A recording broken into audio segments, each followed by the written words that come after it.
படிக்க போறியா இல்லை டெய்லி என் வீட்டுக்காரன் கச்சேரிக்கு போகிறான்னு போறியான்னு கேட்பேன். நான் படிக்க தான் போகிறேன்னு சொல்லுவாப்புல.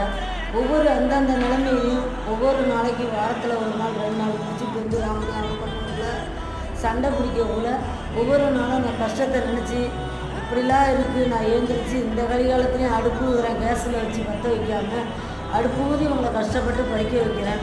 நல்ல நிலைமைக்கு வரணும், படிக்கணும், நீனும் ஒரு வித்தியாசத்துக்கு போகணும்னு சொல்லுவேன் நான்.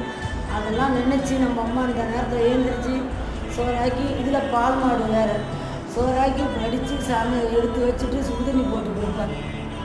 சுடுதண்ணி வச்சுட்டு 4:30 மணிக்கு பால்காரன் வந்துடுவாங்க. 4 மணிக்கு போய் பாலை கறந்து ஊற்றிட்டு போயிடும். அவன் தூக்கி வச்சுட்டு கிளம்புவாங்க 2 பசங்களுமே.